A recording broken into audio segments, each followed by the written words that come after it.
আল্লাহ রাব্বুল আলামিন কোরআনে স্পষ্ট বলে দিয়েছে লিজ্জাকারি মিসলু হাজ্জিল উনসাইন, একজন পুরুষ নারী ডবল অংশীদার পাবে। নারী যদি 1 টাকা পায় পুরুষ পাবে 2 টাকা, নারী যদি 1 বিঘা পায় পুরুষ পাবে 2 বিঘা, নারী যদি 1 বাড়ি পায় পুরুষ পাবে 2 বাড়ি, আর নারী যদি একটা 3 পিস পায় তাহলে পুরুষ পাবে কয়টা? 2টা পাঞ্জাবি।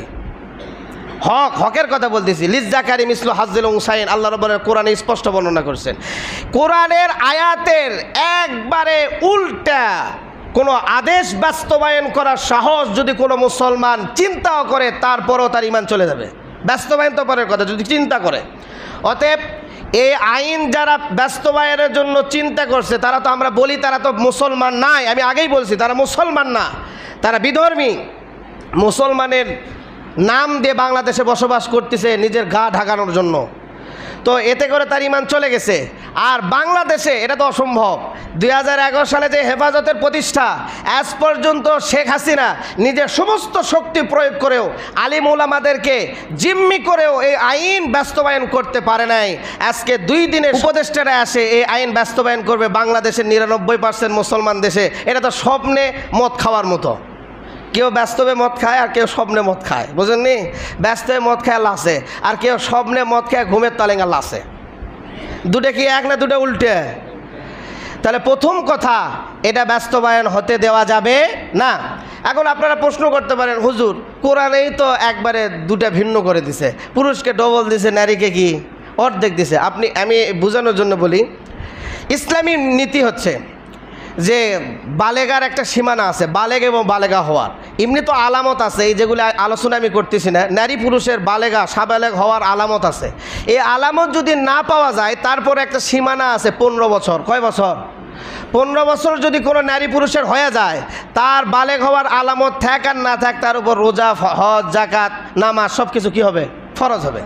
এখন ইসলামী বিধান দেখেন, একজন নারী 15 বছর পূর্ণ হয়েছে, বিবাহ হয় নাই, ইসলাম বলে যতদিন পর্যন্ত বিয়ে না হয়েছে, এটা যদি 30 বছরও লাগে আরও, তারপরও বাপ বেঁচে থাকলে বাপকে তাকে লালন পালন, ভরণ পোষণ, খাওয়া দাওয়া সব দিতে হবে। বাপ না থাকলে ভাই দিবে, ভাই না থাকলে চাচা দিবে, চাচা না থাকলে দাদা দিবে, দাদা না থাকলে নানা দিবে। একজনকে জিম্মাদারি আদায় করতে হবে বিবাহ হওয়ার আগ পর্যন্ত, নারী অধিকার। আর পুরুষদের ক্ষেত্রে ইসলামী বিধান হচ্ছে 15 বছর হয়ে গেছে, ঘাড় ধাক্কা দিয়ে ঘর থেকে বেরকে দাও, যা ভ্যান চালা খাটে খা। 15 বছরের পরে পিতা যদি 1 টাকা দেয়, এটা হবে এহসান, না দিলে কোনো অধিকার নেই।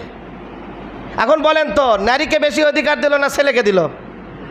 নারীর অধিকার দিল মৃত্যু পর্যন্ত বাপের বাড়ি থাকলে লালন পালন করবে, আর পুরুষকে অধিকার দিল 15 বছর হলে ঘর থেকে বের হয়ে যাও, নিজের কামাই নিজে করো। তাহলে অধিকার কার বেশি, নারীর না ছেলের? নারীর। নারীর কোনো খরচ নাই, বাপের বাড়ি থাকলো সব খরচ বাপে আদায় করলো, ভাই আদায় করলো, সব কিছু করলো। স্বামীর বাড়িতে গেল সব গুছলে গেল, বাপের বাড়ির থেকে যা লাগে সব লে গেল। আবার স্বামীর বাড়িতে যাবে, যে যাওয়ার আগে আল্লাহ তাআলা বিধান দিতে, খবরদার কোনো নারীকে খালি হাতে নিয়ে আসতে পারবে না, তার হক আদায় করে নিয়ে আসো, মহারানা দিয়ে নিয়ে আসো। কোন কি খরচ করলো সব পুরুষে, আবার নারী দিয়েও নিয়ে যাওয়া লাগছে। বাপে তো দিলই এতদিন, আবার বাপের বাড়ির থেকেও দিচ্ছে, আবার ছেলেকে হুকুম দিচ্ছে তুমিও দাও, মহারানা আদায় করো।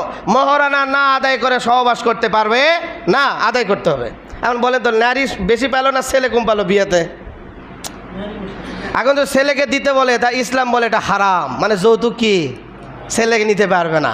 সে মেয়ে বাপের বাড়িতে পেলো, স্বামীর বাড়ি যাওয়ার সময় স্বামী থেকেও পেলো, ডবল পেলো, ছেলে কিছুই পেলো না। বাপের বাড়ি থাকলো কোনো খরচ নাই, ছেলের বাড়িতে গেল কোনো খরচ নাই, স্বামী লালন পালন করবে, স্বামী না থাকলে ছেলে করবে, ছেলে না থাকলে তারপরে বাপ আছে যারা অলি তারা আদায় করবে। কিন্তু একজন পুরুষের বিয়ের আগ পর্যন্ত নিজের দেখাশোনা করতে হবে, বিয়ের পরে বইয়ের দেখাশোনা করতে হবে, বইয়ের পরে সন্তানাদি হলেও স্বামীকে দেখাশোনা করতে হবে, মানে মৃত্যু পর্যন্ত কাকে দেখাশোনা করতে হবে? সব কিছু স্বামীকে। স্বামীর খরচ বেশি, মেয়ের কোনো খরচও নাই। খরচ নাই তারপরও পেলো কয়টা? একটা। খরচ বেশি তারপরও পেলো কয়টা? কোনো খরচই নেই, কোনো খরচ নাই। ছেলে মেয়ে হচ্ছে বিয়া দিবে কে? স্বামীও বিয়া দিবে, মায়ের কোনো খরচ নেই, তারপর বাপের বাড়ি থেকে সম্পদ পেল। এখন ছেলের সব, মেয়েকে বিয়া দেওয়া লাগবে, ছেলেকে বিয়া দেওয়া লাগবে, বাপ মা খরচ দেওয়া লাগবে, বউ খরচ দেওয়া লাগবে, সব কিছু দেওয়া লাগবে, তারপর ছেলে পেল 2টা। তাহলে ছেলে ঠকলো না মেয়ে ঠকলো? ছেলে ঠকলো না মেয়ে ঠকলো?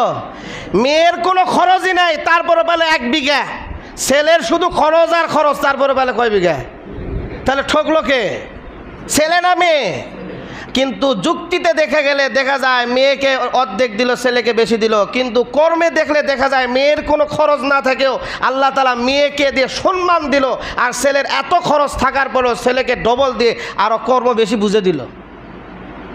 ইসলাম নারীকে অধিকার থেকে বঞ্চিত করে নাই, বরঞ্চ বেশি অধিকার দিছে, এটা বুঝতে হবে। এখন যদি কোন সমান অধিকার, তাহলে আমরাও দাবি জানাবো বিয়ের আগে যেমন ছেলে মহারানা দেয়, মেয়েও আগে ছেলে মহারানা দিয়ে নিয়ে যেতে হবে। গাড়ি ভাড়া ডবল, মাইক্রো যদি 10টা যায় 5টার খরচ মেয়ে দিবে, 5টা খরচ ছেলে দিবে। কথা বুঝেননি? সব সমান অধিকার দিতে হবে, সব। যাই হোক, যেটা অসম্ভব সেটা কখনো হবে না।